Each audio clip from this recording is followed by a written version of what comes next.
Matagal nang nais ni Dave na bumukod sa tirahan sa kanyang ina. 28 na kasi siya, ngunit sa tanda niyang yun ay bantay sarado pa rin siya ng nanay niya. Nag-iisang anak kasi si Dave, kaya hindi gusto ng ina niya na mapariwara siya o mapahamak. Ngunit kadalasan ay nagiging masyado itong nanghihimasok, lalo na sa kanyang mga nagiging desisyon sa buhay. At ang isa pa niyang inaayawan ay ang pagiging mahigpit nito, lalo na sa pagpili niya ng babaeng kanyang iibigin. Ngunit ang pagmamahal niya kay Aya ay iba. Handa niyang ipagtanggol sa kanyang ina kung sakali man. Nasisiraan ka na ba ng bait, Dave? Luluwas ka ng Bicol para lamang sa nobya mo? Napakalayo noon. Kaya naman, ma. Saka, dala ko naman ang sasakyan ko eh. Matagal ko na tong sinasabi sa'yo, di ba, ma? Payagan mo na ako, please. Matanda na ako. Dapat po hinahayaan mo na ako sa mga gusto ko. Gusto mong payagan kita na mag-isa? Napakalayo noon. Mamaya'y kung anong mangyari sa'yo ron. Hindi mo kabisado ang lugar na yon, anak. Wala ka rin kakilala. Masyadong delikado para sa'yo. Mabuti sana kung may kasama ka. May driver naman po akong kasama. Nagbayad po ako ng tao para ipagmaneho ako. Basta. Napakalayo nun. Saka ayokong mag-uwi ka sa Bicol. Baka mapano ka pa doon. Tulad po ng sinabi ko sa iyo, ma. Hindi na po ako bata. Kaya ko na pong protektahan ang sarili ko. Hindi naman po ako bonjing. Ano ba? Bakit? Sinong nagsabi sa iyong bonjing ka? Kailan pa naging masama ang pagpoprotekta sa anak? Hindi naman po masama kung hindi naman din labis. Isa lang naman po ang gusto ko. Hayaan niyo naman po ako paminsan-minsan. Gusto ko rin naman pong mag-explore at maging independent. Nasasakal ka na sa akin. Hala, si mama. Hindi naman po sa ganun ang ibig kong sabihin eh. Ang akin lang naman. Iniingatan lang naman kita. Siyempre ikaw lang ang yaman ko. Paano kapag may nangyari sa iyong masama? Paano ako? Mag-iingat po ako. Promise. Hindi po ako gagawa ng isang bagay na ikadidismaya mo o ipag-aalala. Alam mo, nag-aalala lang naman ako. Dahil alam ko ang lugar na pupuntahan mo. Delikado ron. May usap-usapan pa nga na maraming nawawala at hindi na natatagpuan ang napapadpad sa bayang yun. Hindi naman po totoo yun at pawang sabi-sabi lang. Ay nako, wag mong ismulin ang mga sabi-sabi na yan. Tandaan mo, walang apoy na hindi nagsisimula sa maliit na usok. Pero papayagan niyo na po ako niyan. Hindi nga. Bakit naman kasi sa dinami-dami ng lugar na pupuntahan mo ay doon pa? Paano naman kung sa norte o kaya naman sa gitnang Luzon? Mama, taga Bicol po si Aya. Hindi taga norte at mas lalong hindi taga gitnang Luzon. O sige, aayusin ko ang pangungusap ko. Bakit naman kasi sa dinami-dami ng mapipili mong babae, si Aya pa? Wala akong tiwala sa hilatsa ng pagmumukha ng babaeng yon. Baka mamaya aswang pa yon. Grabe. Hindi na pala uso ngayon ang mata pobre. Ang uso na pala palahusga at paladesisyon, no? Hindi naman. Sinasabi ko lang naman kung ano ang nasa loob ko. Masama ba yun? Masama po, promise. Lalo na kung sobra. Ayoko lang namang maging hapunan ka ng mga aswang na taga doon. Hindi naman natin alam kung anong pwede mong harapin doon na panganib. Masama kasi talaga ang kutob ko, anak. Kung hindi maganda sa iyong pandinig yung mga sinasabi ko, ikaw ang bahala. May sarili ka na namang isip. Wala naman po kasing dapat na ipag-alala Magiging okay lang po ako, ma. Saka yung kinakatakot niyo po, usap-usapan lang yun talaga. Walang pruweba. Saka ang ganda-ganda ng Bicol para pamugaran ng aswang. Saka ang ganda-ganda po ni Aya para maging isang nakakatakot na nilalang. Isa pa po, huwag na po kayo sanang maging overprotective sa akin. Lalo na pag andyan yung mga kabarkada ko. Nakakahiya na po kasi. Palagi po nila kasing sinasabi sa akin na mamas boy po ako dahil palagi kayong nakadikit. O di wag! Kung ayaw mo na sa akin! Mama, hindi naman po sa ganun. Huwag naman po kayong ganyan. Ang gusto ko lang naman pong sabihin, hayaan niyo na po ako. Kaya ko na po talaga. O sige, kung talagang desidido ka, wala na akong magagawa. Basta ipangako mo, mag-iingat ka at saka umuwi ka rito ng buo. Wala nang nagawa ang ina ni Dave dahil desidido na talaga siyang puntahan ang probinsya ng kasintahan niyang si Aya. Kahit papano ay nakaramdam ng konsensya ang babae dahil hindi niya alam na ganoon na pala ang nagiging epekto niya sa buhay ng kanyang anak. Napagtanto niyang hindi na talaga bata si Dave at kailangan na nitong lumipad ng mag-isa. Matuto sa totoong takbo ng buhay. Pinayagan niya ang kanyang anak at humingi siya dito ng tawad. Isang halik sa pisngi at mahigpit na yakap naman ang isinukli ni Dave sa kanyang ina. Naging maayos ang kanilang pag-uusap. Tinulungan na rin siya ng ina na ihanda ang kanyang mga gamit. Pinabaunan siya nito ng mga pagkain at inumin. Gayun din ay nagpadala siya ng prutas bilang pasalubong sa nobya ng anak. Kinabukasan, binagtas niya ang kalsada papunta ng probinsya ng Kabikolan kasama ang kinuha niyang driver na si Mang Bining na inirekomenda ng isa niyang katrabaho. Mabait naman ang driver at alam na alam nito kung paano aliwin sa biyahe ang kanyang amo para sa araw na yon. Magaganda ang mga pinapatugtog nitong musika sa stereo. Nasabi naman ni Aya na malayo talaga ang kanilang magiging biyahe, kaya hindi na nagtaka si Dave kung inabot sila ng ilang oras sa kalsada. Naging komportable siya sa driver dahil mabait ito at masiyahin. Halatang nasisiyahan siya sa mga tanawin habang sila ay nasa daan. Halos 10 oras din ang binahin nila nang matanaw niya ang bungad ng Kabikolan. Ngunit bago pa man sila makapasok sa unang bayan ay biglang bumuhos ang napakalakas na ulan. Nagminor sandali ang driver at tumabi sa kalsada na mas lalo pang nangalit ang langit at halos wala nang makita sa kalsada. Napakadilim ng langit at gumuhit mula rito ang matatalim na kidlat. Tiningnan niya ang oras, 6:00 na ng hapon. Ang ulan ay may kasamang hangin na tila galit na galit. Pabugso-bugso nitong pag-ihip.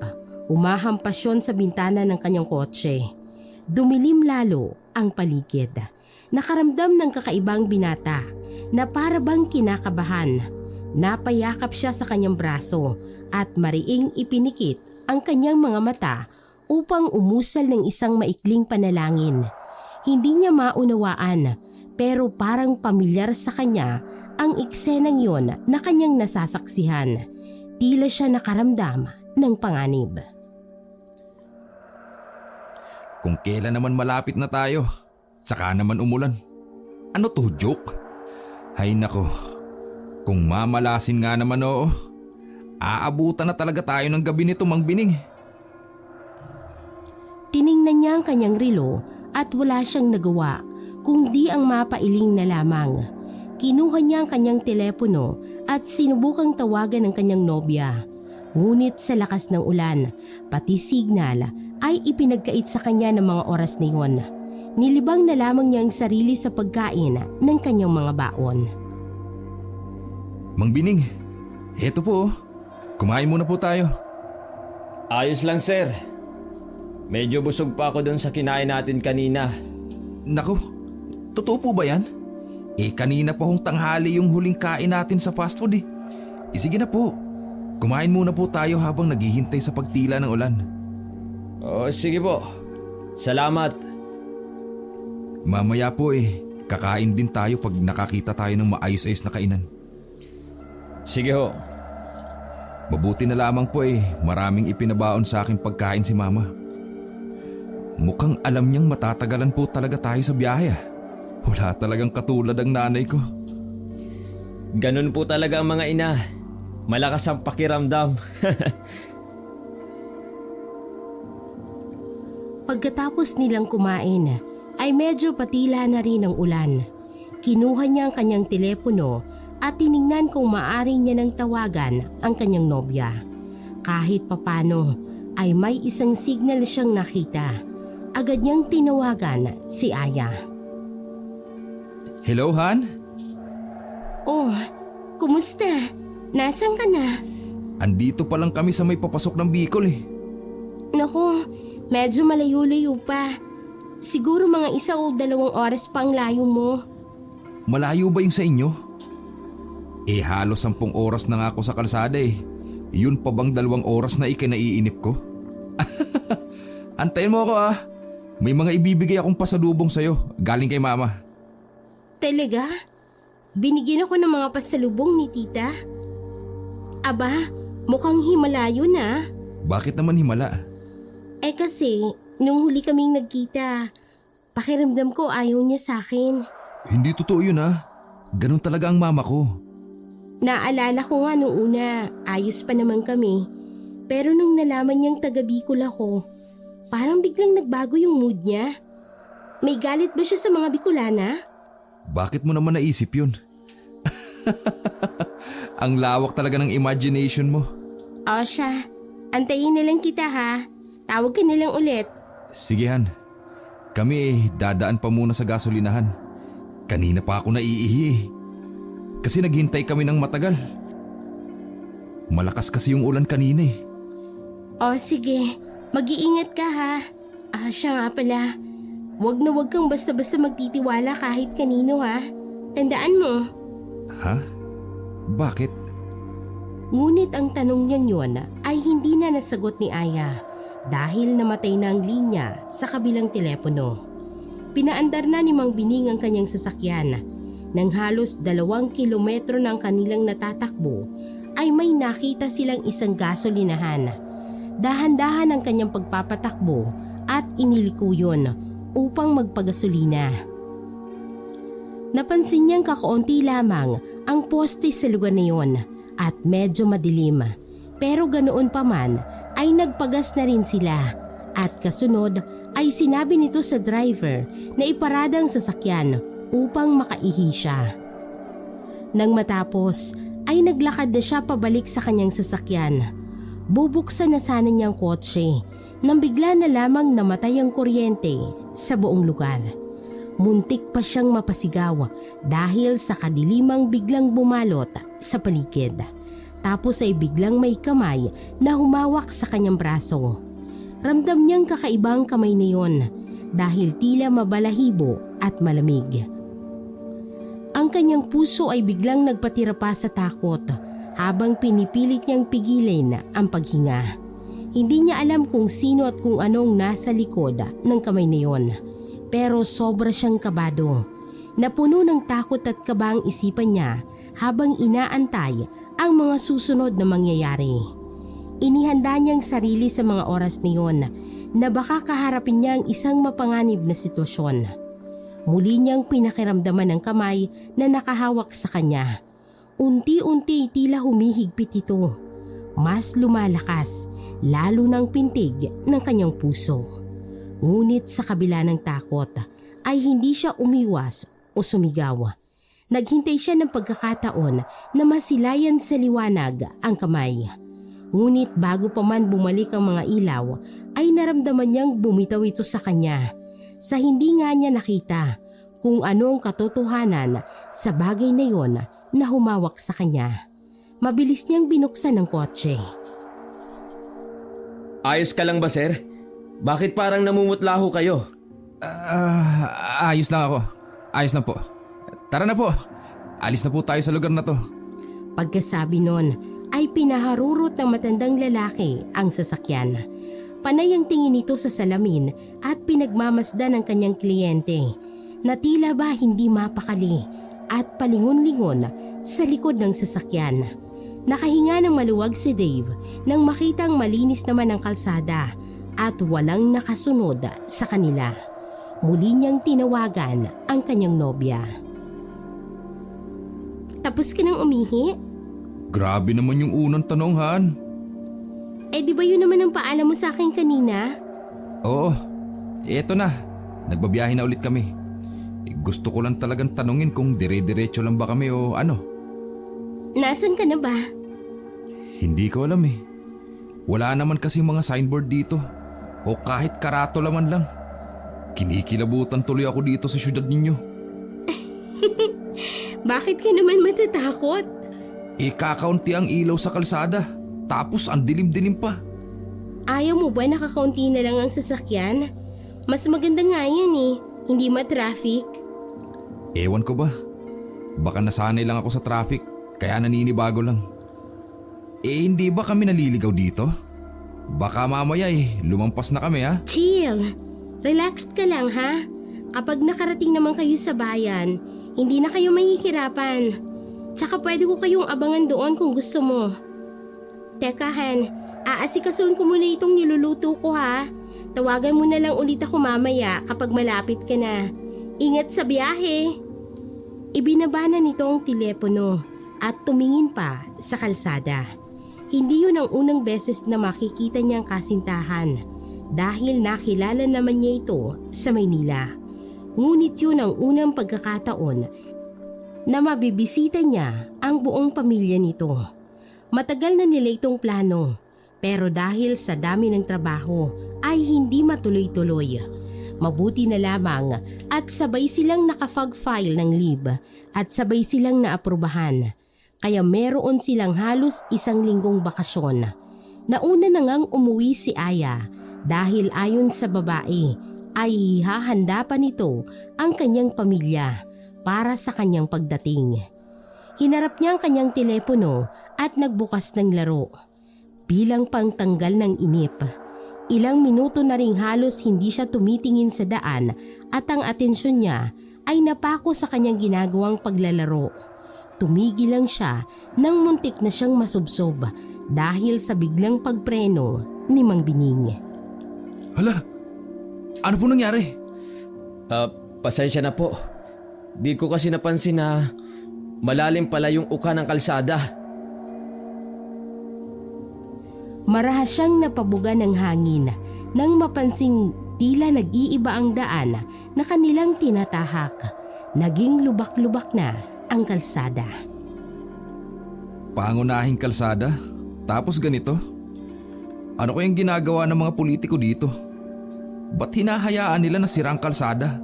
Tapos wala pang kailaw-ilaw? Aba, magiging dahilan nito ng maraming aksidente.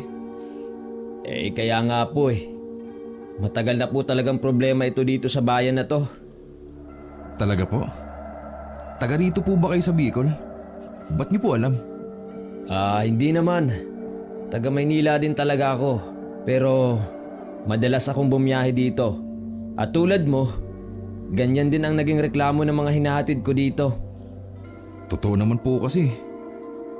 Dapat, para mas mapabilis po ang pag-unlad ng isang lugar, unahin dapat na ayusin ang mga kalsada. Nasa na po ba tayo? Isang bayan na lang, sir. Siguradong naroon na ho tayo. Mabuti naman po. Napakalayo po pala talaga dito. Mabuti pa ho. Matulog na lang po muna kayo. Gigisingin na lang kita pag malapit na tayo. Ayos na po ako. Hindi rin po talaga ako sanay matulog sa biyahe. Nangunot bigla ang noo niya nang mapansin na tila papasok na sila sa isang masukal na gubat. Teka, talaga bang itong daan natin, Mang Bining? Ba't parang masukal na ata rito? Pansin niya ang binabagtas nila ay papasok sa isang masukal na gubat. Ngunit alam niyang hindi naman sila pwedeng maligaw dahil ayon sa nobya ay diretso lang sila dapat. Akma niyang tatawagan ng nobya nang biglang pumreno ang kotse. Naramdaman nilang parang may nabangga sila. Itinigil ni Mang Bining ang kotse. Agad silang bumaba ng sasakyan upang tingnan kung anong nangyari. Bumaba si Mang Bining at nakahinga naman ng maluwag si Dave nang sinabi ng driver na walang sino man o anuman ang nasa harap ng sasakyan niya. Mabuti naman po't wala tayong nabangga. Akala ko po kung ano na. Akala ko nga rin po eh. Ano po kaya yun? Hala? Bakit sa himig mo Mang Bining parang nananakot ho kayo? Hindi naman po. Kaya lang para talagang may nabangga talaga tayo kanina. Naku, tara na po sa loob ng kotse. Mabuti pa po tuloy na lang natin ang biyahe at makaalis na tayo rito. Nakakatakot na po rito. Masyadong madilim at liblib. Muling sumakay ng kotse si Mang Bining upang ipagpatuloy ang kanilang naudlot na biyahe. Ngunit sa kasamaang palad ay hindi mapaandar ni Mang Bining ang sasakyan. Ano nangyari? Sir, ayaw umandar. Hala, bakit po?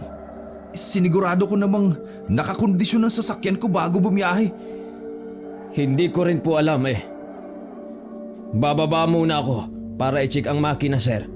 Sige po, pakibilisan po Hindi tayo pwede magtagal dito. Hindi magandang pakiramdam ni Dave sa lugar na yon. Hindi dahil sa dilim. Ito ay dahil kanina pa niya napagmamasdan na di lang silang naroroon sa lugar. May mga nakikita siyang nilalang na kanina pa sa kanila nakamasid. Lingid sa kaalaman ng kanyang mga kakilala ay may kakayahan siyang makakita ng mga nilalang na hindi nakikita ng ordinaryong tao. Bukas ang kanyang ikatlong mata. Nakakakita siya nito mula noong siya'y bata pa. Nagsimula yon nang itakas siya ng ina mula sa pamilya ng kanyang ama at dalhin sa Maynila. Kung ano ang dahilan ay hindi niya yon matandaan dahil bata pa siya noon. Ang ilang kwento tungkol sa kanyang pagkabata ay mula din lang sa mga binuong kwento ng kanyang ina. Nakita niyang napakamot ng ulo ang matandang lalaki at tila hindi alam ang gagawin sa kanyang kotse. Malaki po bang sira? Hindi na po ba magagawa ng paraan, Mang Bining? Hindi nakasagot ang matanda. Walang ano-ano ay nawala sa paningin niya ang matanda. Marahil ay yumuko ito at tiningnan ulit ang makina ng sasakyan. May narinig na impit na pag-ungol. Mang Bining? Ayos lang po ba kayo dyan? Kinabahan si Dave nang hindi sumagot sa kanyang matandang kausap. Ngunit ilang segundo lang ay sumungaw ang ulo nito mula sa harap ng kotse. Ayos lang ako, sir. Kumusta po ba ang sasakyan? Yun nga po Wala naman po akong makitang sira ng sasakyan ninyo. Kung ganun, ba't ayaw po mag-start?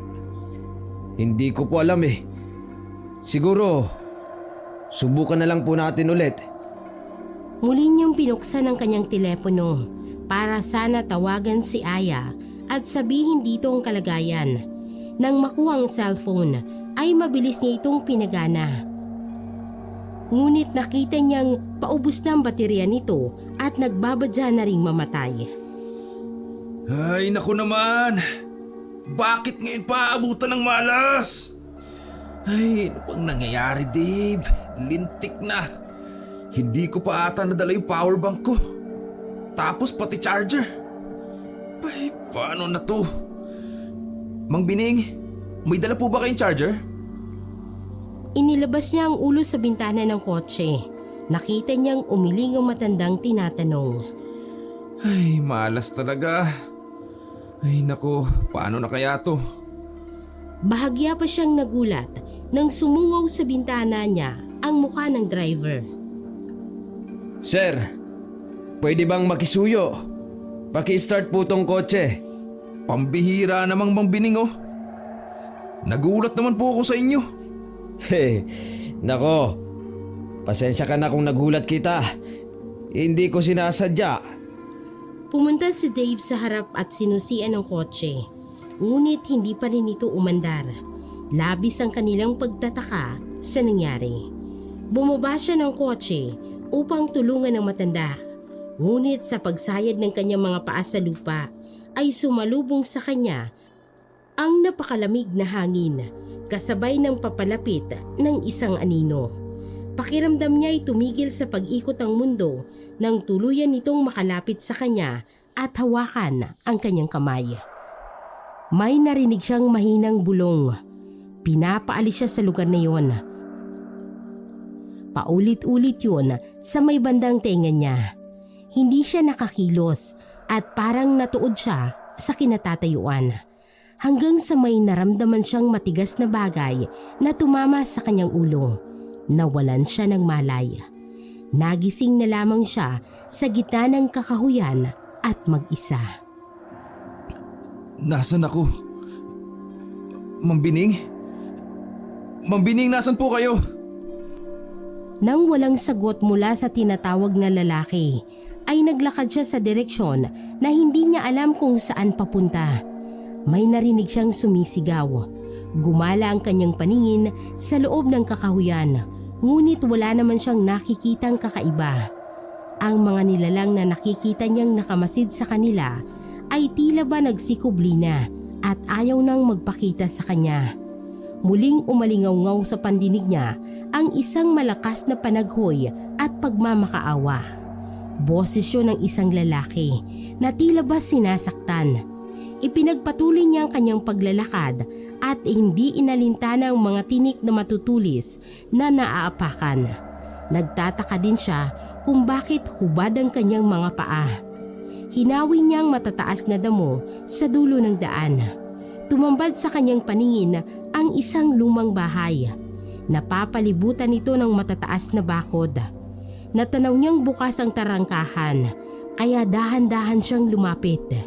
Kakaibang hatid na aura ng paligid. Parang pakiramdam niya ay pamilyar ang lugar.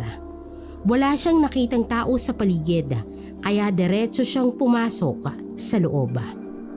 Napansin niyang may malapad na hagdanan papunta sa ikalawang palapag ng bahay. May nakita siyang isang malaking larawan na nakasabit doon.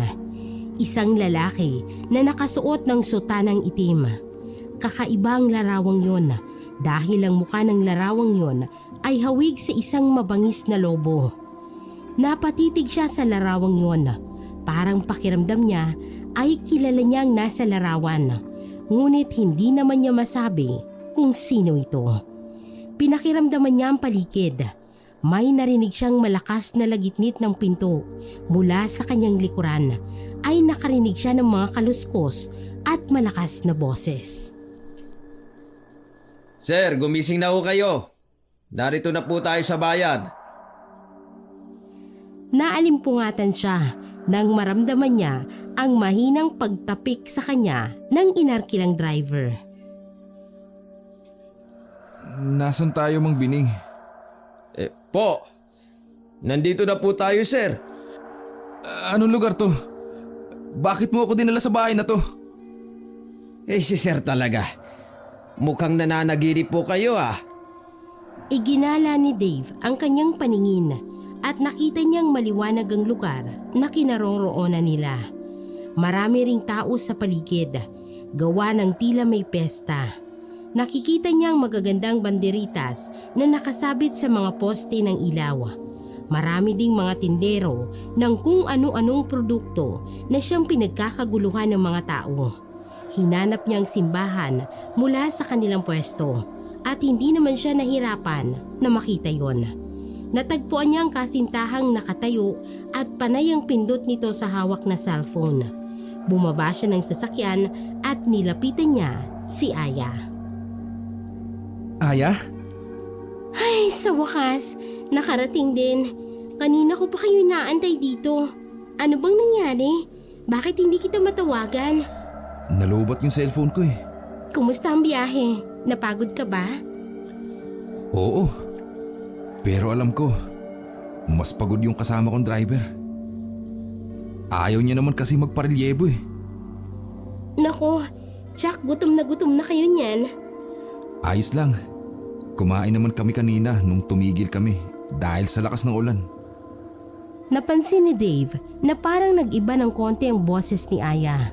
Ngunit inisip niya na lamang na baka may dinaramdam ang nobya ng mga oras na yon. Hindi naman niya ito tinanong. Mahigpit niya itong niyakap at hinalikan sa kanyang noo. Nagtaka siya nang maramdamang medyo malamig ang katawan ng nobya. Nilalamig ka ba? Ba't ang lamig ng katawan mo? Kanina pa kasi ako dito. Hindi ako nakapagdala ng jacket. Kaya ngayon, nilalamig na ako. Nang marinig yun, ay nag-alala siya rito. Kaya naman pala nanlamig ang katawan nito dahil sa matagal nitong pag-aantay sa kanya. Napansin niya rin kakaibang lamig na klima mula nang tumapak ang paa niya sa bayan. Nanibago siya. Pasensya ka na sa nangyari ha. Hindi ko naman kasi akalain na mamamatay yung cellphone ko eh. Hindi ko tuloy maipaalam sa'yo na... Teka, Ayos lang yun. Ang importante nandito ka na. Halika na. Nakita niyang ngumiti ito sa kanya ng matamis. Hindi niya alam, pero parang may kakaiba sa kapaligiran, lalong-lalo na sa kanyang kaharap. Bigla ring sumagi sa isip niya kung paano sila nakarating ng driver sa bayang yon. Gayong ang naaalala niya ay may pumukpok sa ulo niya.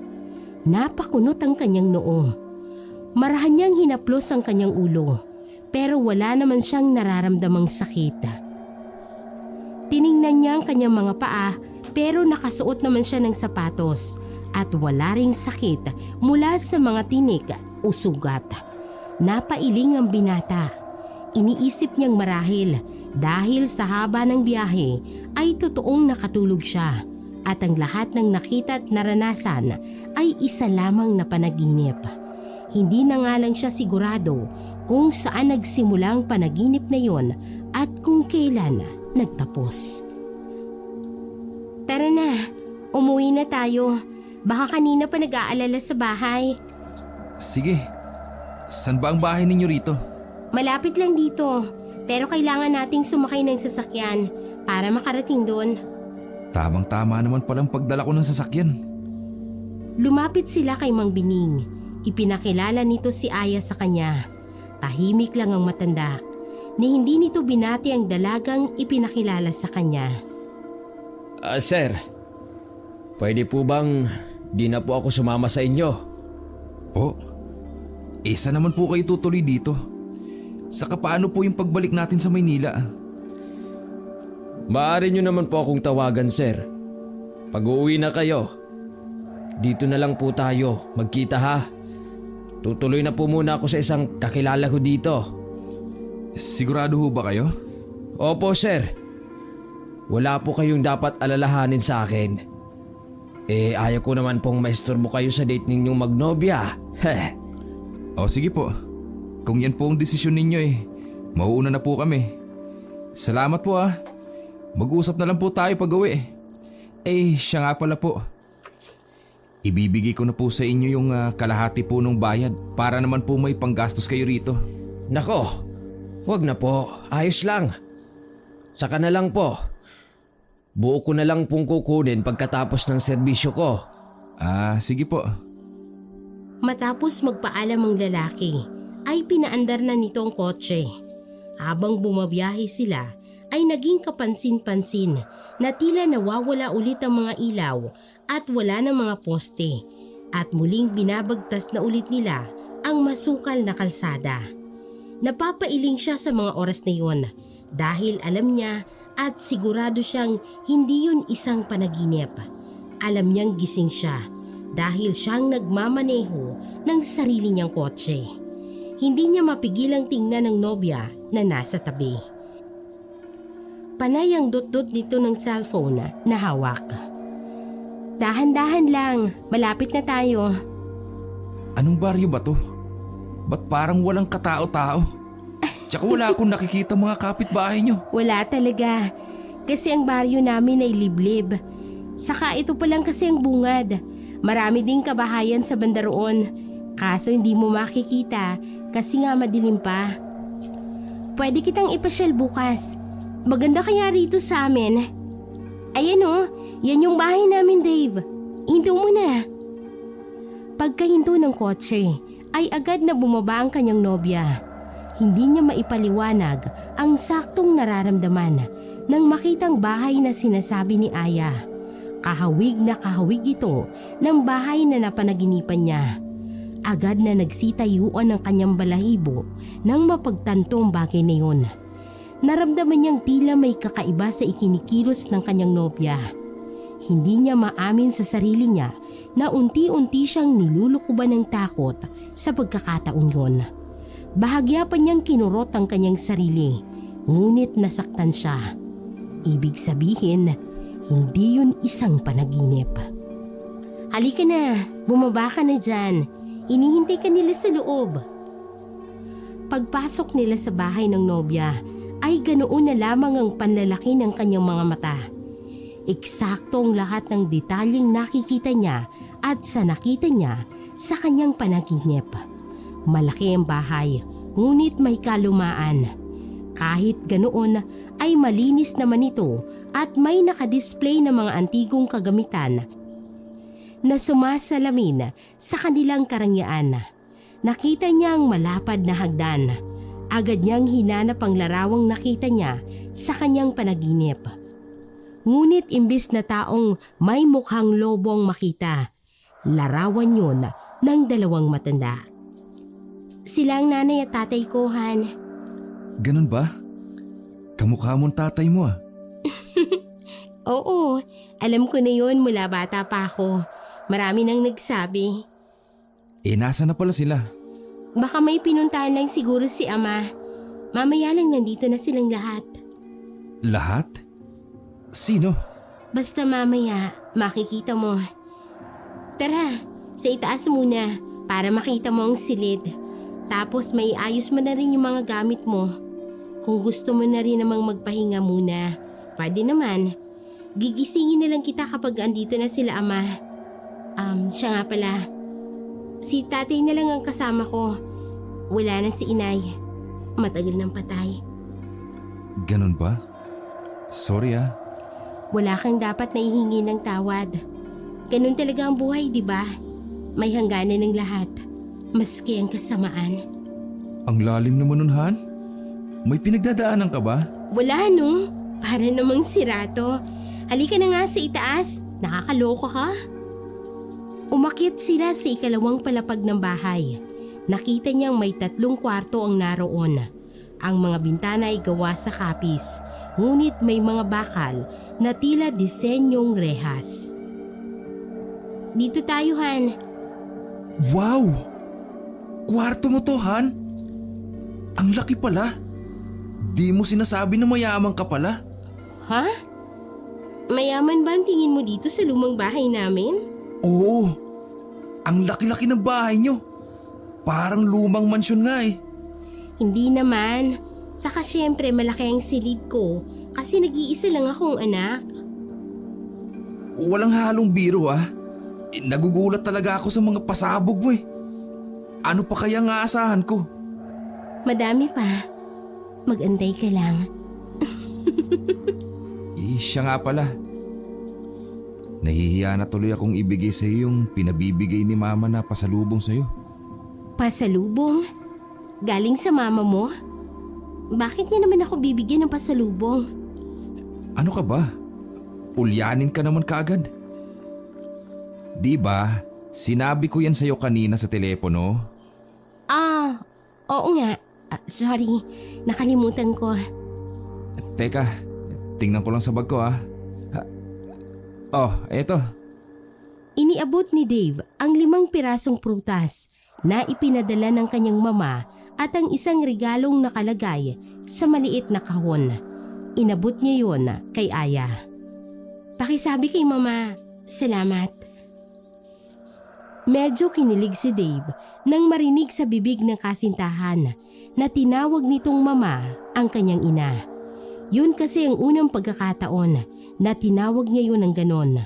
Mas sanay siyang marinig na tinatawag niya yung tita. Ngunit ganun pa man ay masaya siya sa bagay na yun. I love you, Han. Sus! Ikaw talaga. Sige na, magpahinga ka na muna riyan. Bababa na muna ako. May aasikasuhin lang ako sa baba. Salamat talaga rito ah. Pakisabi. Oo, makakarating, Han. Paglabas ni Aya ng kanilang kwarto ay agad siyang naligo at nagbihis upang makapagpahinga saglit. Ngunit paglapat pa lamang ng kanyang likod sa higaan ay bigla na siyang inantok. Dala yun ng labis na pagod dahil sa haba ng biyahe. Hindi niya alam kung gaano kahaba ang naitulog niya.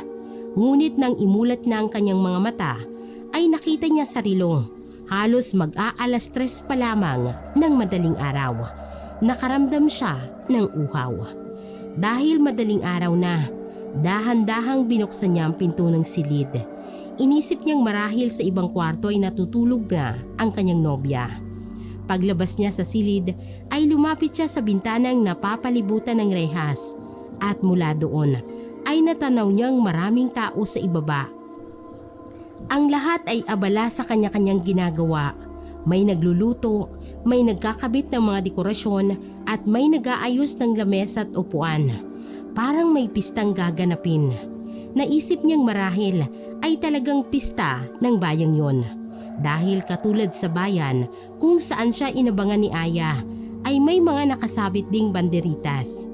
Napako ang tingin niya sa isang dalagitang nakasuot ng kulay pulang bestida. Abala ito sa pagtulong sa kanyang mga kasama. Mariin ang pagkakahawak nito sa kutsilyo na para bang gigil na gigil sa paghiwa din ng mga karne. Nagulat pa si Dave nang biglang mapadako ang paningin nito sa kanya. Kitang-kita niya ang pagngisi nito, sabay ang pagtayo ng mabilis. Agad siyang lumayo sa bintana. Nagtago siya sa likod ng kurtina. Naihilamos niya na lamang ang kanyang dalawang palad sa muka dahil sa kalituhan. Muli niyang naramdaman ang pagkauhaw. Kaya naman maski nawiwirduhan sa kanyang nararamdaman ay bumaba siya ng hagdan at tinungong kusina upang kumuha ng maiinom. Napabuntong hininga siya habang inililibot ang paningin sa kabuuan ng kusina. Hindi nakaligtas sa kanyang paningin ang pulang likido na parang dugo sa sahig. Umaalingasaw rin ang lansa na nanggagaling doon. Sa kuryosidad ay sinundan niya ang dugong yon. May nakita siyang isang pinto na nakakandado mismo sa kusina. Napataki pa siya ng ilong nang manuot sa kanyang ilong ang hindi kaaya-ayang amoy nang inilapit niya ang mukha niya sa pinto. Anong amoy yun? Bakit ang baho? Amoy nabubulok na hayop. Natigilan siya nang may marinig siyang naglalakad palapit sa gawin niya. Kasabay ng paglalakad ng kung sino man ang pagkiskis ng bakal sa simento. Nanlaki ang mga mata at nanginig ang labi nang humarap siya rito at tumambad sa kanyang kasintahan. Ngumiti ito sa kanya ng matamis habang siya naman ay parang kakapusin ng hininga sa sobrang gulat at takot. "Saan ka galing, Han? Kanina pa kita hinahanap pa. Wala ka sa silid ko kanina nang pumunta ako doon." Nakangiti pa rin ang babae kahit wala rito ang atensyon niya kung hindi nasa palakol na hawak nito. Bakit ka may ganyan? Saan mo gagamitin yan? Eto ba? Nagsisibak ako ng kahoy para may panggatong sa niluluto nila. Ganun ba? Hindi ka pa ba natutulog? Naku, hindi na kami talaga natutulog kung ganitong may okasyon. Lahat kami abala, kanya-kanya mga gagawin. Kung gusto mo, ako na lang ang magsisibak ng kahoy. Baka mamaya ay masugatan ka pa. Ako? Masusugatan? Hindi ah. Sanay na ako sa paggamit nito. Gusto mo subukan ko pa sa'yo? Ano sabi mo? Ang sabi ko, kung gusto mo, ipakita ko pa sa'yo kung gaano ako kagaling magsibak ng kahoy. Hindi na umimik si Dave at tahimik niyang tinitigan si Aya. May problema ba, Han? Parang namumutla ang mukha mo. May sakit ka ba? Nahihilo o kaya ay nagugutom? Hindi. Nauuhaw lang ako. Ayos ka lang ba? Bulong nito sa tenga niya at mabilis namang nagsitindigan ang buhok niya sa katawan. Gusto niya itong itulak palayo pero pinangunahan siya ng takot. Paano kung hindi niya nakikilalang lubos ang kasintahan niya? paano kung hindi ito normal na taong katulad niya. Hindi niya alam kung bakit at kung paano sumagi sa isip niya ang bagay na yun. Han, okay ka lang ba talaga? Malamlam ang mga matang tumitig ito sa mga mata niya. Dumampi ang malamig nitong palad sa pisngi niya na ikinaiktad niya. Nilabanan niya ang lahat ng takot at lakas loob na pinakatitigan ng mata nito. Habang nakatitig doon ay palamig na palamig ang katawan niya. Hindi niya alam kung namamalikmata lang siya. Pero ang kaninang malamlam na mata nito ay naging mabangis. Kitang-kita din niyang nabaliktad ang refleksyon niya sa mata ni Aya. Nagsimulang magtaas baba ang dibdib niya. Akmang aalis na siya nang hawakan nito ang magkabilang balikat niya at idiniin ito ang kuko sa balat niya. Bakit? May problema ka ba, Han? Ang sakit! Ano ba yung ginagawa mo, Aya? Bitawan mo ko! Binitiwan siya ni Aya at dahan-dahan nitong lumapit sa lagayan ng mga plato at baso. Kumuha siya ng isang piraso ng baso. May nakita siyang isang antigong banga na nakalagay sa lababo at doon ito kumuha ng tubig. Agad niyang ibinigay yon kay Dave. Hindi bang sabi mo na uuhaw ka? Heto, uminom ka. Masarap ang tubig galing sa banga. Malamig at malinis yan. Pagkasabi nun ay nagpasalamat si Dave. Totoo nga ang sabi ng babae. Malamig yon at talaga namang napawi ang matinding uhaw na kanina niya pa nararamdaman. Ngunit matapos niyang masaid ang baso, ay doon nagsimulang dumilim ulit ang kanyang paningin. Bago pa siya tuluyang lamunin ng dilim, ay nakita niya si Aya. Hindi niya nakita ang kanyang nobya. Ibang babae ang nasa harapan niya. Kung hindi niya na alam kung gaano siya katagal nakatulog.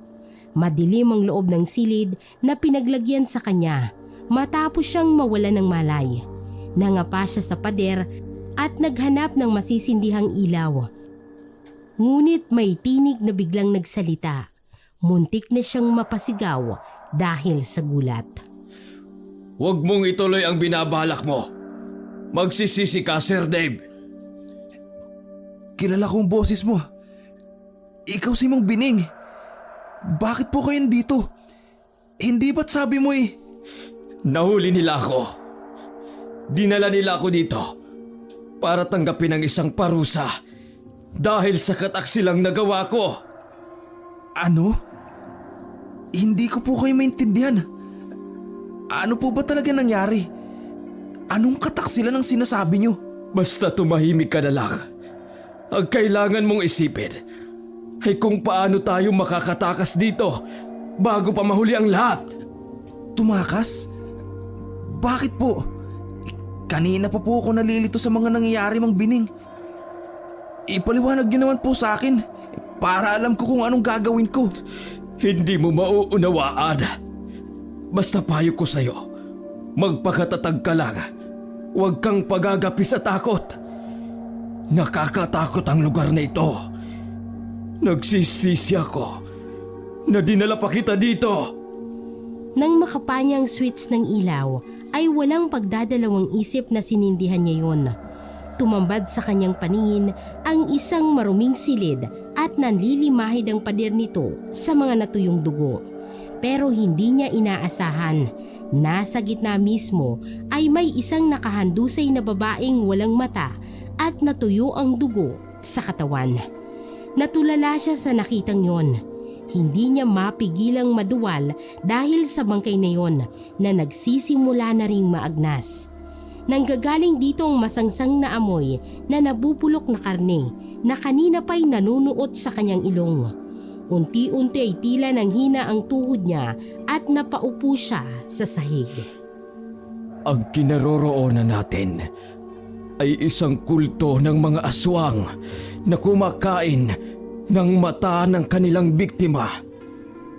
May paniniwala silang ang mata ay ang kaluluwa ng tao. Ito ang pinakamahalaga sa kanila. Pakiramdam nila, lumalakas sila kapag nakakakain ng kaluluwa Nanginig ang katawan niya habang nakatingin sa bangkay. Tayo na po bang isusunod nila? Isang malakas na sigaw ang kanyang narinig mula sa labas. Nais mo bang makita kung gaano sila kasama? Itinuro niya kay Dave ang isang maliit na butas kung saan makikita niya ang nagaganap sa labas ng silid na yun. Dahan-dahan siyang naglakad at nilapitan ang butas na yun. Nakarinig siya ng mga boses, ngunit hindi niya maunawaan ang sinasabi ng mga ito. Hindi pa man niya nakikita ang pakay, ay nakarinig sila ng mga yabag na papalapit. Huminto yun sa harap ng pinto. Pumihit ang siradora at iniluwa nito ang isang malaking lalaki na nakasuot ng itim na sutana at ikinukubli ang muka sa isang maskara. Narinig niyang sinabi nito na malapit nang magsimula ang piging, kaya kailangan na siyang ihanda. Kinaladkad siya ng mga ito at muling ibinalik sa unang silid. Ikinulong siya roon. Natatanaw niyang bilog na buwan mula sa bintanang may harang. Iginala niyang paningin sa taas at sa ibaba at sa ilalim ng kama. Naghahanap siya ng maaaring pwedeng labasan, ngunit bigo siya. Nag-uunahan sa pagpitik ang kanyang pulso dahil sa tensyon na nangyayari sa kanyang isip. Nalilito siya at naguguluhan sa mga nangyayari. Dumagdag pa sa kanyang alalahanin ang matandang driver. Tumakbo siya papunta sa pinto at sinimulang yugyugin ito ng malakas, kasabay ng paghingi niya ng saklolo. Malalakas ang kanyang sigaw, ngunit parang walang nakakarinig. Umihip ang malakas na hangin, tila yumakap sa kanyang likod, malamig at nakakakilabot. Nasaan ako? Paano ako napunta sa lugar na to? Mga tanong niya sa sarili na hindi niya masagot. Bumukas ang pinto at iniluwa nito ang dalagita na nakita niyang abala sa paghiwa ng karne. Nilapitan niya agad si Dave at hinawakan sa magkabila nitong balikat. Bumao ng mahaba nitong kuko sa balat ng lalaki. Napaatras ito nang maramdaman ang sakit. Lumuwag unti-unti ang kapit ng babae hanggang sa pinakawalan siya nito. Sinadya niyang umatras, ngunit mabilis siya nitong nahawakan ulit sa braso. Gusto mo ba talaga mapahamak? Ano bang kailangan niyo sa akin? Nasaan si Aya? Hinahanap mo si Aya? Biglang nagpalit ito ng anyo at ginaya nito ang wangis ng kanyang kasintahan. Napanganga siya sa revelasyon na yon. Tila pinaglalaroan itong kanyang paningin, pati na rin ang damdamin. Natatakot ka ba sa akin? Sabihin mo nga sa akin, sino ka ba talaga? Bakit? Ako si Madel, ang anak ng pinuno ng mga aswang. Aswang? Kung ganun totoong sinasabi ni Mang Bining kanina. Aswang nga ang lahat ng tao rito. Oo, aswang kami lahat dito. At ipinagdiriwang namin ang tagumpay na matagal na naming pinaplano. Anong planong sinasabi mo? Ang tagal ka naming sinubaybayan sa mga tao namin. Si Laura, yung nagrekomenda sa'yo kay Mang Bining, mga tauhan namin sila. Hindi ko maintindihan. Si Mang Bining, tauhan niyo rin? Kung ganun ay niloloko lamang ako ng matandang yun. Yung panaginip ko, totoo bang nangyari yun? Oo, walang hiyang matandang yun Mahina ang loob. Sinubukan ka pa niyang itakas. Alam niyang nakaabang kami sa bayan. Sa huling minuto'y nagbagong isip niya sa naging plano namin. Nakonsens siyang walang hiya. Pero bakit niyo to ginagawa sa akin? Ano bang naging kasalanan ko? Hindi ko alam. Hindi ko masasagot ang tanong mong yan. Pasensya ka na. Ang alam ko lang, ikaw ang napili ni Ama. Napili? Ikaw ang napiling alay. Malapit ka na ngang isalang. Maya-maya lang, kukunin ka na rito para isalang sa gagawing ritual. Agad na rumihistro ang takot at bumayo ng malakas ang kanyang dibdib dahil sa revelasyong yon ng kaharap. Tila hindi maproseso ng utak niya ang ibig sabihin ng dalagita. Alay? Oo, ikaw ang napiling gawing alay dahil ikaw ang nawawalang anak ng dating pinuno ng mga aswang na si Darius. Nagtaksi lang iyong ama sa samahan at nagmahal ng isang ordinaryong tao na siyang mahigpit na ipinagbabawal sa amin. Darius? Anong sinasabi mo? Hindi mo kilala si Darius?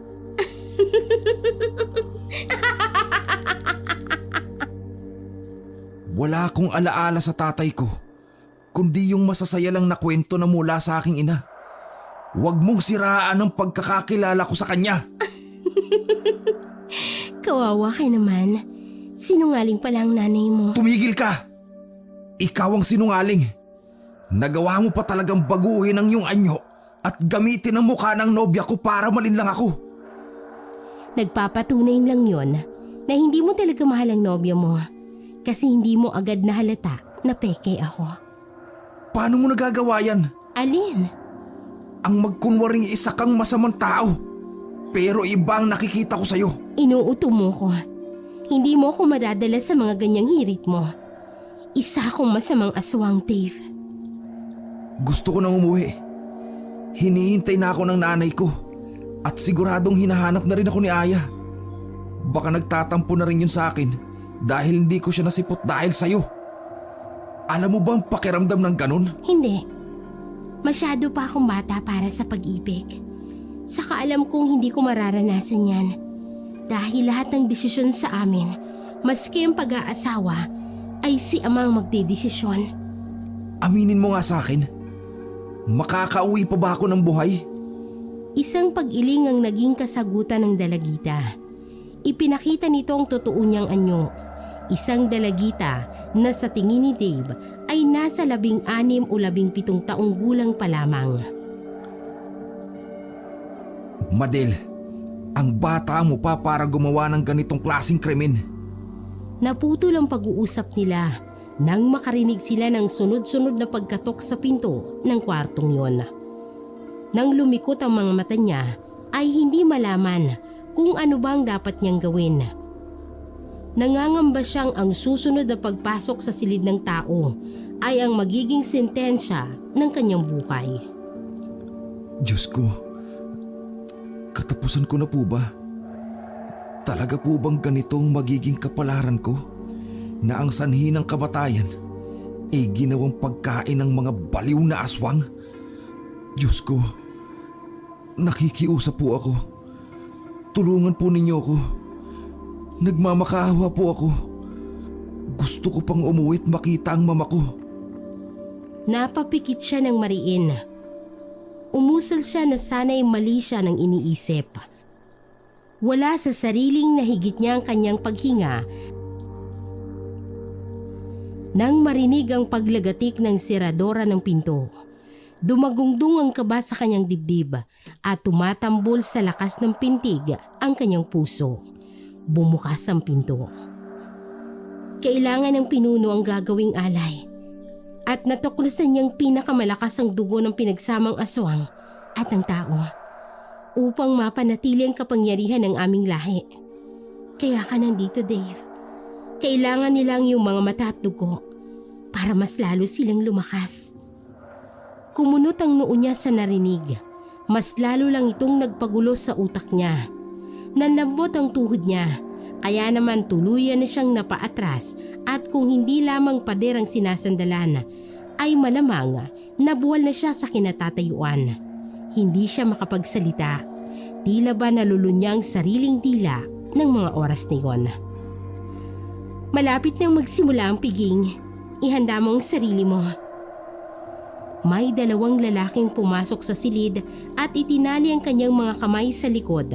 Pagkatapos ay inutos ni Madel na nagpapanggap na aya na hayaan na sila ng mga ito. Nakapwesto sila sa bintana kung saan niya nakitang nagtitipon ng mga tao. Gusto mo bang makita kung ano ang sasapitin mo mamaya? may nakita silang inilabas na babae. Nakapiring ang mga mata nito, katulad niya ay nakagapos rin ang mga kamay. Inihiga nila ito sa lamesang kulay itim at nilagyan ng kadena ang paa at kamay. Hindi. Bakit? Anong gagawin nila sa kanya? Hindi niya alam kung ano bang dapat gawin. Nais niyang tulungan ang nakakaawang babae, ngunit nangingibabaw sa kanyang takot at hindi rin naman siya makakawala sa pagkakagapos. Narinig niya ang pag-usal ng mga taong nakapaligid sa babae na tila ba isang orasyon. Pakawalan niyo ako! Mga hayop! Mga walang kaluluwa! Pakawalan niyo ako! Ano ba? Pilit na kumakawala ang babae sa kadenang nakapulupot sa dalawang paa at kamay nito. Batid niya ang sakit ang paghihirap ng bawat palahaw ng babae. Ngunit anong magagawa niya? Wala siyang laban sa mga taong ito. Kung tao pa nga ba silang maituturing dahil sa pagpapahirap nila sa kapwa nila. Nang matapos ang orasyon ay hindi pa rin natapos ang pagsigaw ng babae. Pagkatapos ay nakita niya ang isang lalaking tumayo at lumapit sa babae. Hindi niya maaninag ang mukha ng babae dahil natatakpan ito ng mga taong nakapalibot dito. Ngunit maya-maya pa ay nagulangtang siya nang makita ang ginawa ng matandang lalaki. Nanlaki ang mga mata niya nang makitang iniangat ng lalaki ang duguan nitong mga kamay. Hawak nito ang dinukot nitong mata sa babae. Sigaw ng sigaw ang kanilang mga kalahi. Mga wala kayong puso. Masahol pa kayo sa hayop na hayok sa laman. Bakit kayo pumapatay? Wala ka nang pakialam doon. Nakagisnan ko ng ganitong klase ng buhay, Dave. Hindi ka ba natatakot? Buhay pa kayo, pero sinusunog na ang kaluluwa ninyo sa impyerno. Nilalapastangan nyo ang buhay ng iba dahil lang sa kabaliwan nyo. Mga kampun kayo ng kadiliman. Nanginginig siya sa galit dahil sa nakita. Naramdaman niya ang pagbuhos ng masaganang luha mula sa kanyang mga mata. Ngunit mas lalo siyang nanlamig nang matanggal ang maskara ng mga taong yun. Kitang-kita niyang nakatatakot na anyo ng mga ito. Napagtanto niyang hindi talaga totoong tao ang mga naroroon, kundi mga alagad ng kasamaan. Nanlamig siyang lalo nang makita ang dumukwang ang aswang ng may matatalim na ngipin at mahahabang kuko. Mabalahibo ang katawan nito na parang oso. Mabangis sila at parang walang patawad. Takam na takam sila sa sariwang karne na nakahain sa kanilang harapan. Agad nilang nilalantakan ang babae. Naghihiyawan pa ang mga aswang na nakapalibot sa kanya. Sumunod ay nakikagat na rin sila at nagsimulang mangain. Pagkatapos noon ay lumapit ang pinuno at dinukot nito ang puso ng biktima. Nilantakan niya yon at binulungan ng isang orasyon, saka pa isa-isang pinakagat ang mga kasamahan niyang aswang. Ito na ang inyong pagkakataon. Magpakasaya kayo sa biyayang aking ibibigay sa inyo. Kumain kayo at magpakalakas! Hindi niya kinaya pang panoorin ang walang awang pagpatay ng mga ito at pagkain sa babae. Nanlambot ang mga tuhod niya. Sinikap niya pa ring humakbang upang makaalis at makalayo sa lugar na yon. San ka pupunta? Ayaw mo na bang manood ng napakagandang palabas? Kayo lang ang nasisiyahan sa ganyang klase ng gawain. Nakita niyang ngumisi ang dalagita. Akala mo lang yon. Ha? Anong ibig mong sabihin? Sa totoo lang, ayaw na ayaw ko sa ganyang mga eksena. Pero wala akong magawa. Kagustuhan niya ni Ama. Gusto niyang lumakas ng lumakas dahil mula noon, alam niyang hindi niya kayang pantayan ang lakas ng naunang pinuno ng grupong ito. Hindi ko alam kung bakit. Kung totoo bang lumalakas siya kapag pumapatay siya ng tao, mahirap siyang intindihin. Gusto mo bang maniwala ako sa mga sinasabi mo? Ama mo yan. Alam kong kahit na anong mangyari, ay kakampi ka sa ama mo, maski gumawa ito ng masama. Nagkakamali ka. Hindi alam ni Dave kung bakit tila may naaaninag siyang lungkot sa mga mata ng dalagita. Ngunit ayaw niyang paninlang dito. Dapat ba ako maniwala sa'yo? Niloko mo na ako. Hindi ka na dapat pang pagkatiwalaan, Madel. Maniwala ka man o hindi, wala akong pakialam. Wala akong pakialam kung paniniwalaan mo ko o hindi. Sinasabi ko lang kung anong nasa isip ko. Wala akong paki kung anong sasabihin mo at kung ano pang mga sasabihin mo. Kung talagang totoo ang sinasabi mo, tulungan mo ako makatakas dito. Imposible yan. Hindi ko pwedeng suwayin si ama. Natawa siya sa kanyang isip. Kanina lamang ay nanginginig siya sa takot dahil sa presensya ng dalagitang si Madel. Ngunit mula nang magbukas ito ng kanyang sarili, ay wala ng preno ang kanyang bibig. Kinumbinsi niya itong pumanig sa kabutihan. Bagamat malabo na ipagpalit nito ang ama sa sarili nitong kaligtasan, ay umaasa siyang papabor sa kanya ang lahat. Hindi ba sabi mo, anak ako ng dating pinuno? Oo, Kung ganon, kaya ko din bang gawin yung ginagawa mo? anong ginagawa ba? Yan, yung panggagaya ng muka. Ako lang ang may kakayahang makagawa ng bagay na yan, Dave. Akala ko kaya ko rin. Gagawin ko sanang paraan yan para makatakas. May isang paraan para makaalis ka rito. Nang marinig niya yon, ay otomatikong napatitig siyang muli sa mga mata ng babae. May naramdaman siyang konting pag-asa na matatakasan niya ang bangungot na yon. Ano? Halikan mo ko. Seryoso itong nakatitig sa kanya habang siya ay pilit na pinoproseso ang sinabi nito. Napamaang siya. Hindi niya pa rin lubos maintindihan ang sinasabi nito at mababasa yon sa ekspresyon na nakapinta sa kanyang muka. Puno ng pagtatanong at pagtataka ang kanyang mga mata. Nakaawang ang mga labi na tila ba may nais sabihin, ngunit walang salitang lumalabas rito. Nananatiling blankong ekspresyon ng dalaga. Malamig ang mga matang tinitingnan siya nito na para bang iniiksamin ang kabuuan niya. Seryoso ka ba? Mukha ba akong nagbibiro? Ha? Teka lang, wala na bang ibang paraan? Hindi kita pwedeng halikan. Ano ba namang klaseng solusyon yan? Walang connect. Natawa siya ng walang buhay. Maniniwala ba siya? Hindi na ito ang dahilan kung bakit siya nabihag. Magaling mang-uto ang dalagita, kaya hindi niya na ito pagkakatiwalaan pa. Gusto mo bang makalabas ng kuta namin, hindi ba? Oo, pero paano? Makakatakas pa ba ako sa kalagayan kong to? Para akong inosenteng taong nahatulan at naghihintay ng sentensya dito. Hindi makatarungan ang ginagawa niyo sa akin. Patatakasin kita, pero kailangan mo kong halikan. Walang kagatul-gatol na sabi ng dalagita. Ano? Seryoso ka pa talaga dyan? Halos pabulong niyang tanong. Kahit wala siyang tiwala rito, ay gustong-gusto pa rin niyang makalaya na. Bumuntong hininga ang babae habang diretsong nakatitig sa mga mata niya.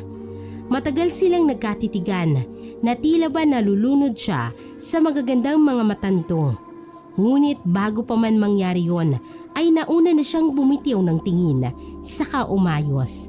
Kahit gatambol ang lakas ng tibok ng puso niya, ay pinilit niyang patatagin ang sarili.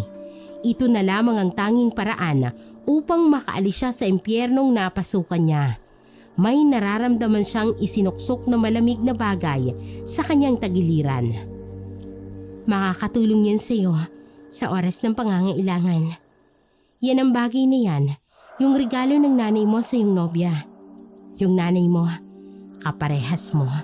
Sutil at parang may pagkasira din ng ulo. Huwag mong pagsasalitaan ng ganyan ng mama ko. May umakyat na 2 lalaki. Kasunod noon ay isa pang lalaki na tila tagamando sa kanila. Batid niya kung ano ang kasunod na mangyayari. Ngunit binubundol pa rin ng kaba ang kanyang dibdib. Nagsimula ng manginig ang kanyang kamay at ang tuhod. Ngunit pinilit niyang patatagin ito. Isiniksik niya sa kanyang utak ang layunin, ang makalaya. Kinaladkad siya ng mga lalaking yon palabas sa bahay. Unti-unti na siyang nakakarinig ng mga bulungan, indikasyon na nasa lugar na sila kung saan gaganapin ang ritual.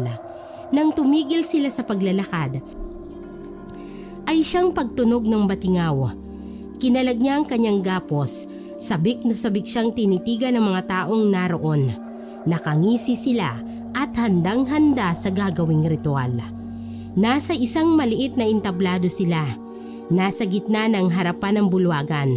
Tila isang malaking kuweba ito na tanging mga sulu lamang ang nagsisilbing tanglaw, ngunit sapat upang makita ang kanilang mga itsura at ang kabuuan ng lugar. Iginala niyang paningin hanggang sa dumapo ito sa isang pamilyar na bulto na nakatayo sa bandang kaliwa, malapit sa entabladong kinatatayuan niya. Umaayon ang lahat sa plano. Tinanguan siya nito ng makahulugang tinitigan.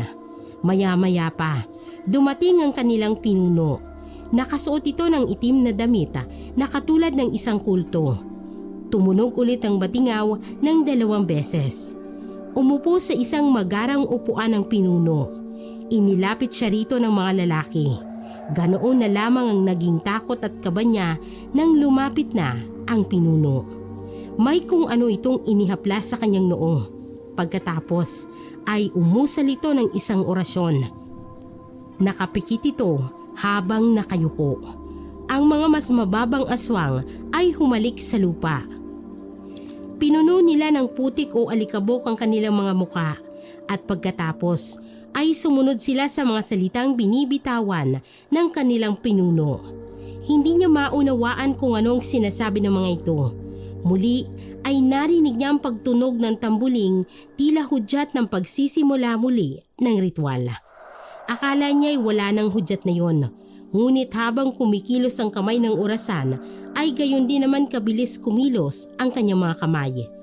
Hindi niya nagugustuhan ang nangyayari. Lumipat ang 2 lalaki at hinawakan siya sa magkabilang braso. Hindi siya makakilos, ni hindi siya makasigaw. Tanging nagawa niya lamang ay makipagtitigan sa pinuno. Pinagbala nito ang magaspang na kamay sa paghaplos ng kanyang mga mata. Inilapit pa nito ang kanyang muka at narinig ni Dave ang isang malakas na paghinga ng aswang na yon. Huwag! Tama na! Ngunit nagmistulang bingi ang kanyang kausap. Binitawan siya nito at muling umusal ng dasal. Binitawan siya ng mga lalaking yon at lumuhod sila sa harap ng kanilang pinuno. Nakatalikod noon ang aswang na yon. Yon ang hinihintay na pagkakataon ni Dave. Kinuha niya ang maliit na punyal na nasa kaliwang tagiliran niya, kung saan hindi nakikita ng ibang nilalang. Lumingon siya sa mga saksi sa ritual at nakitang nakayuko rin sila habang nakapikit maliban sa isa. Nagtama ang kanilang mga paningin, saka siya tumango. Humugot siya ng isang malalim na hininga at tahimik itong ibinuga. Hinawakan niya ng mahigpit ang punyal, saka marahang umupo. Iniangat niya ang kanyang kamay na may hawak na punyal at iniamba sa pinuno. Saka ito mabilis na inundayan ng saksak sa dibdib. Lumikha ng ingay ang kanyang pagbagsak, dahilan upang mapaangat ng tingin ang mga nilalang. Akmang susugod na sila nang agad siyang sumigaw. Sige! Lumapit kayo! At kayo ang isusunod ko! Muli niyang inundayan ang sunod-sunod na pagsaksak sa dibdib ng pinuno gamit ang kanyang 2 kamay nang hindi tinatamaan ang puso. Tumilansik na ang mga dugong nito sa kanyang muka. At nagmantsa na ito sa suot niyang puting damit. Ginilitan niya ito ng liig at sumirit ang dugo mula rito. Umugong ang mga bulong-bulungan at ang iba'y napasinghap. Matapang niyang sinalubong ang mga titig nila saka nagsalita. Ngayong patay na ang inyong pinuno, tapos na ang ritual!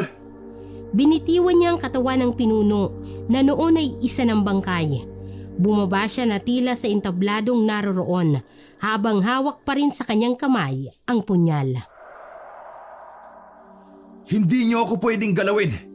Gayong alam ninyo na dati akong anak ng pinuno ninyo. Kaya ko kayong paslangin na lahat. Kaya wag na wag kayong gagawa ng anumang gulo. Wag kayong lalapit dahil tiyak ang magiging kamatayan ninyo. Naglakad siya. Agad naman silang humawi nang dumaan siya sa gitna. Nang makalagpas siya sa kanila, ay napapikit siya ng mariin bago muling lumingon. Pagkagulat ang rumihistro sa kanilang mga muka. Nang lumikot ang kanilang mga mata, ang iba'y tila natuod sa kinatatayuan. Wala na silang magagawa dahil wala na ang kanilang pinuno. Wala na silang kakayahang gumawa ng sariling desisyon. Sinamantala niya ang pagkakatulala ng lahat. Mabilis siyang lumabas ng bulwagang yon. Sinunod niya ang sinabi ng babae. Itinuro nito sa kanya ang daan palabas sa lugar kung papaano siya makakarating sa dapat niyang pupuntahan. Sa huling beses ay tinanaw niya mula sa malayo ang babaeng tumulong sa kanya. Bumigat ang paghinga niya at nagbabadyang bumuhos ang kanyang mga luha dahil sa sakripisyo ng babae sa kanya na hindi niya naman kilala. Hindi siya dapat nandito at hanggang dito na lang ang lahat. Ipagpatuloy mo ang normal mong buhay, Dave. Hindi mo kailangang maging aswang. Ngunit kung dumating ang araw na makaramdam ka ng nangingibabaw ang dugong aswang mo, bumalik ka rito. Kakatuwang narinig niya ang sinasabi ng babae. Gamit ang isip, isa lamang ang ibig sabihin nun. Nagising ang dugong aswang niya. Hindi ko makakalimutan ang pagsasakripisyo mo. Maingat pero mabilis siyang naglakad papalayo sa lugar na yon. Ngunit nagitla siya nang biglang may humila sa kanya. Hindi niya na nagawa pang sumigaw dahil maagap na tinakpan ng kanyang bibig ng kung sino mang humablot sa kanya. Napapikit siya ng mariin nang maramdaman ang hininga ng taong yon sa kanyang tenga. May bala ka ba talagang iwan ako dito, sir? Walang hiya ka? Ikaw ang nagdala sa akin dito, tapos tatanungin mo ako niyan? Pero hindi mo ako pwedeng iwan dito. Iiwan kita. Traidor ka. Kailangan mo akong isama sa inyong pagtakas. Dahil mamaya lang, hahabulin ka na ng mga yan at susubukan nilang patayin ka. Hindi nga nagkamaling sinabi ng matandang yon. Nakita ng binata na nakasunod na sa kanilang mga aswang. Wala pang minuto ay agad silang napalibutan ng mga ito. Nangangalit ang kanilang mga ngipin dahil sa matinding galit. Nakabawi na ang mga ito sa pagkabigla. Bilisan mo ang takbo! Ngunit ang pagtakas nila ay naabala nang biglang lumitaw sa harap nila ang isang itim na malaking ibon. Hinarang nito ang kanilang daan. Namumula ang mga mata nito at matalim na nakatingin sa dalawa. Mailalarawan ng ibon na yon bilang isang ibon ng kamatayan dahil sa nakatatakot nitong anyo. Walang ano-ano, ang mga taong humahabol sa kanila ay lumitaw sa iba't ibang panig ng kinaroroonan nilang dalawa. Lumitaw sa kanilang mga tunay na anyo o itsura bilang mga aswang. Karamihan sa mga ito ay nag-anyong aso at mabangis na baboy. Mahahaba ang mga kuko at nagsimulang humaba ang kanilang mga pangil sa bibig. Ang kaba sa dibdib ni Dave ay hindi niya halos makontrol. Sa isip niya ay katapusan niya na talaga. Nagsimula nang magsilapitan sa kanila ni Ma'am Bining ang mga aswang. Naging maaga pang matanda nang ang isa sa mga ito ay mabilis na lumapit sa binata at akmang kakagatin. Lumukso ito at pasalubong sa aswang na yon. Nagpagulong-gulong sila sa lupa. Ngunit lumukso rin ang halos lahat na nakapalibot sa kanila at inunang sinubukang patayin ang matanda. Pinagtulungan nila ito, Ngunit himalang tila biglang lumakas si Mang Bining. Ang bawat mahawakan niya sa kanila ay kanyang inihahagis sa kung saan. Animoy laban ang naging pagitan ng isang leon laban sa maraming aso. Madaming aswang, subalit sobrang mabangis ang matanda. Nagtaka naman at pilit din si Dave na iniligtas ang sarili laban sa malulupit na aswang gamit ang kanyang punyal na nagagawa niyang masugatan ang mga lumalapit sa kanya. Teka lang! Malakas ang naging sigaw ni Mang Bining. Natigilan ang mga aswang nang marinig ang tinig na yon. Maski si Dave ay nanibagong boses ng kakampi. Lumaki yun na akala mo'y dumagong-dungang kulog sa kalaliman ng gabi. Napapagod na ako! Pambihira naman! Hindi na ba matatapos ang gulong ito? Patakasin niyo na kami! Nagsigawan ang mga aswang at umatungal ang ilan. Ipaghihiganti raw nila ang kanilang pinuno at tinawag pang traidor ang matanda. Talaga bang yan ang palagi niyong isusumbat sa akin? Isang traidor? Hindi ako traidor dahil ang ipinagtatanggol ko ay sa atin! Kayo ang traidor! Dahil pinipilit niyong patayin ang inyong kalahi! Ang nag-isang anak ng dati ninyong pinuno! Yung pinuno na pinaglingkuran kayo ng mahusay! Ngunit sa isang pagkakamali, itinakwil ninyo! Sinubukan niyang magpalit ng anyo. Matagal-tagal na rin niyang hindi nagagawa ang bagay na yun. Napasigaw siya ng malakas. Labis-labis ang gulat ng mga aswang nang ang matandang lalaki ay nag-anyong isang halimaw. Malaki-laking halimaw na may ulo ng isang lobo. Nanlaki ang mga mata ni Dave nang makita ang nilalang na yon sa kanyang harapan. Yon ang nilalang na nakita niyang nasa larawan sa kanyang panaginip. Ang mga aswang ay tumigil sa kanilang pag-atake. Para silang mga asong biglang nabahagang buntot. Pagkatapos nun ay gumawa sila ng bilog at nagbigay pugay sa kanya. Si Mang Bining ay may kakayahan ding itago ang tunay na anyo sa mukha ng ibang tao. Siya ang matagal nang nawawalang pinuno ng mga aswang. Siya ang ama ni Dave. Ikaw? Ako nga. Ako ang iyong ama, binata. Paano nangyari? Naguguluhan ako. Matagal na akong nagpapanggap bilang isang Mang Bining. Tulad nila ay nakasubaybay rin ako sa iyo. Sadyang hinayaan kong dalhin kanila dito para muli kong makaharap ang malupit na pinuno. Pero nagawa mo siyang paslangin gamit lamang ang isang punyal. Ipinagmamalaki kita, anak. Ipinagmamalaki? Ganyan ka na ba talaga ka-insensitibo? Hinayaan mo ako sa isang labang hindi naman sigurado kung makakaligtas ako. Para ano? Para maibalik sa iyo ang pamumuno, ganun ba? Kailangan kong makuha ulit ang pamumuno.